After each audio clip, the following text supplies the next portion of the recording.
ሰላም እንዴት ናችሁ? ደህና ናችሁ ወይ? አንድ አስተማሪ የሆነ አጭር ድራማ በሌላ ሀገር ቋንቋ አየውና እኛ ሀገርም ውስጥ የሚስተዋል ማህበራዊ ችግር ስለሆነ ላካፍላችሁ ወደድኩኝ። ማህበራዊ ነው፣ የፍቅር ጉዳይ ነው።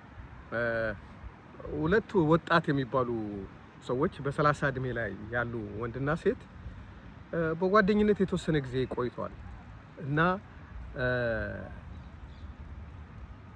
የሆነ መተዳደሪያ እሷም ስራ አላት እሱም ስራ አለው። ትንሽ ከሷ ስራ እሱ ይሻላል እና በቂ የሚባል ገቢ አላቸው።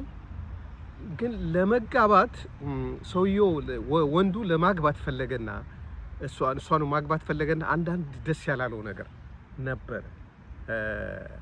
ሌሎች ሰዎች እንዴት ታረጋለች ብሎ ጥርጣሬ አለው። የተጨበጠ ነገር ባይኖረውም ከሌሎች ሰዎች ጋር ግንኙነት አላት ብሎ ያስባል። ያ ማለት አልፎ አልፎ ሜሴጆችን ያያል፣ የሆኑ ስልኮች አንዳንዴ ተደብቃ አስታወራ ያታል እና ይሄን በማየቱ ለመወሰን ወደ ትዳር ለመግባት ይሄን ፈራ። እሷም በመውደዱ ላይ ችግር አልነበረበትም። በዚህ ሂደት ላይ እያለ በየሳምንቱ የሚወጣ ሎተሪ አለ። የሆነ በውጭ ሀገር ትልልቅ ሎተሪዎች አሉ። በሚሊዮን ዶላር ነው የምታሸንፉት እና የሆነ ኢሮ ሚሊዮነር የሚባል በመላው አውሮፓ የሚሸጥ ሎተሪ ባልሳሳት ማክሰኞና አርብ የሚወጣ አለ። እሱን ሎተሪ ይቆርጥና በጣም ትልቅ ብር ይደርሰዋል። ይህን ትልቅ ብር እንደደረሰው ለፍቅረኛው ሳይነግራት ዝም ይላትና በቃ አንዳንድ ነገሮችን ቼክ ላርግና ላግባት፣ እስካሁን አብረን ቆይተናል እና ትልቅ ፕሮጀክት ኢንቨስትመንት ለማድረግ በባለሙያ እያስጠና ነው በድብቅ እና አንዴ ሀሳቡን ሰብስቦ ስራው ላይ ለመግባት ስለፈለገ ጋብቻም አግብቶ ልጆችም ወልዱ ከሆነ ወልዶ በቃ ኑሯቸውን መመስረት ፈለገና አንዳንድ ነገሮችን ቼክ ላርግ ብሎ ሶሻል ሚዲያ በጣም ትጠቀማለች። ኢንስታግራም ትጠቀማለች፣ ሁሉንም ትጠቀማለች እና ፌስቡክ ላይ ፍሬንድ ሪኩዌስት በሌላ ሰው ስምና ፎቶ አድርጎ ፍሬንድ ሪኩዌስት ጠይቃት፣ ተቀበለችው። ከዛ መጻጻፍ ጀመሩ። እሱ ያን ሰው የሆነ የሚያውቀውን ሰው የሌላ ሰው ታሪክ እያደረገ በጣም ቢልዲንግ የሆነ ፔጅ አሳይቷት እዛ ውስጥ በጣም ሀብታም ቢሊዮነር የሆነ ሰው ቤተሰብ እንደሆነ አርጎ ራሱን በመግለጽ ያው ስሙን ቀይሯል፣ ፎቶውን ቀይሯል። በጣም ሚሊዮነር የሆነ ሰው ሆኖ ተዋወቃት ማለት ነው። እና እየተዋወቃት እንትን እያሉ በጣም እየተነጋገሩ ብዙ ከሄዱ በኋላ ከተወሰነ ጊዜ በኋላ እንግዲህ የፍቅር ቃላት መቀያየር ጀመሩ። ልብ መላላክ ጀመሩ። የፍቅር ቃላት መነጋገር ጀመሩ እና ወድሻለሁ ወዳለሁ ማለት ጀመሩ እና እንዴት አንገናኝም ወይ ብንገናኝ ማለት ጀመሩ ማለት ነው። እና ምን ይላታል፣ እኔ ከዚህ በፊት ያለኝ ኤክስፒሪያንስ ከገርል ፍሬንድ ጋር ያለኝ ኤክስፒሪያንስ ጥሩ አይደለም። ከብዙዎቹ ጋር የሆነ ደረጃ ሄጄ በሆነ ምክንያት እለያለሁ። አሁን ቀጥታ ማገባበት ሰዓት ስለሆነ ላገባ እፈልጋለሁ ይላታል። ያኛው እንደዛ ሰው ይሆነው በቃ እሷም እኔም ማግባት እፈልጋለሁ፣ ትክክለኛ ሰው ነበር እየጠበቁ ያለው። ብቻሽን ነሽ ወይ? አይ ጓደኛ ነበረኝ፣ ግን እሱን ላገባው አልፈልግም። እኔ በምፈልገው መንገድ ሊያኖረኝ የሚችል አይደለም፣ ስለዚህ ብዙ አልወደውም ብላ ትጽፍለታለች።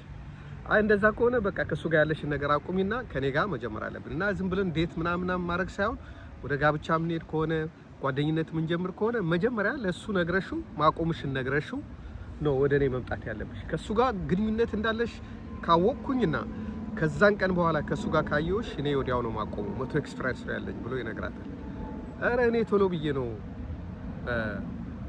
ምነግረው፣ ከሱ ጋር አቆማለሁ፣ በቅርብ ነግረዋለሁ ምናምን ትላለች። የተወሰነ ጊዜ ይሰጣታል እና አንድ ቀን ዝንጥ ብላ ልትወጣ ስትል እንግዲህ ነግሬው እንገናኛለን ብለዋለች እና ዛሬውኑ ነግሬው ካንተ ጋር እንገናኛለን ብላው ስለነበረ ልትወጣ ስትል ወዴት ነው የምትሄጂው? እንደውም ማም ነው የሚላት፣ ወደ ልክ እንደ እናት ነው የሚጠራት የነበረው። ወዴት ነው የምትሄጂው አላት። አይ በቃ የሆነ ሰው ላገኝ ነው፣ ከሆነ ሰው ጋር ልገናኝ ነው፣ ቀጠሮ አለኝ። ካሁን በኋላ ካንተ ጋር መቀጥል አይመስለኝም። አንተም ሌላ ሰው ፈልግ፣ እኔም የተሻለ ህይወት ፈልጋለሁኝ። ያን የተሻለ እኔ ድሪም ያረኩትን የምመኘውን ህይወት አንተ ልታኖረኝ አትችልም ብላ ትነግረዋለች። ይህን ያህል ጊዜ አብረን ቆይተን አንድ ነገር ሳላጓድልብሽ እየወደድኩሽ ፍቅሬን እየገለጽኩልሽ ፍቅሬን እየሰጠውሽ ለምንድን ነው በአንዴ እንደዚህ የተለየ ሀሳብ ያመጣሽ? የሆነ ሰው ወድጃለሁ እና አሁን ዛሬ እናቆማለን። ከዛሬ በኋላ እኔ እናንተ ግንኙነት አይኖረንም፣ ብሬክ አፕ አድርገናል። ከዛ እኔ ቤት ፈልጌ እወጣልሃለሁ ትለዋለች።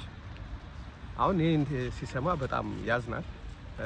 በውስጡ ሀዘኑን ይቆጣጠርና ልታገኙ የምትሄጁ ሰው ዴቪድ የሚባል ሰው ነው፣ ዳዊት የሚባል ሰው ነው አላት። እንዴት አወቅካው አለችው። ዳዊት እኔ ነኝ፣ በፌክ የፌስቡክ አካውንት ተዋውቄሽ ነው ብሏት ከሷ ጋር አቆመ። እና ሰዎች በዛሬ ዘመን እኔን የሚያኖረኝ ሰው አንቀባሮ የሚያኖረኝ ሰው ምን አለው የሚል ነው ግንኙነቶች የምናየው። ግን ይሄ የተሳሳተ ነው። እናንተስ ምን አላችሁ? ምን አለው የምትሉ ሰው እንዴት ፍቅር ዋጋ ያጣል? የሁለት ሰዎች አብሮነት እኮ በፍቅር ነው እንጂ ሊተሳሰር የሚችለው በንብረት አይተሳሰርም። ንብረት ማጣት ማግኘትም ይመጣል። ያጣ ሰው ያገኛል፣ ያገኘ ሰው ያጣል። ፍቅር ላይ ትኩረት አድርጉ። የምትወዱትን ሰው ፈልጉ።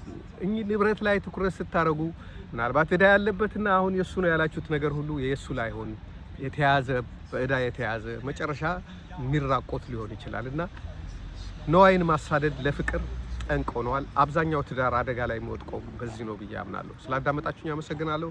እግዚአብሔር ይስጥልኝ።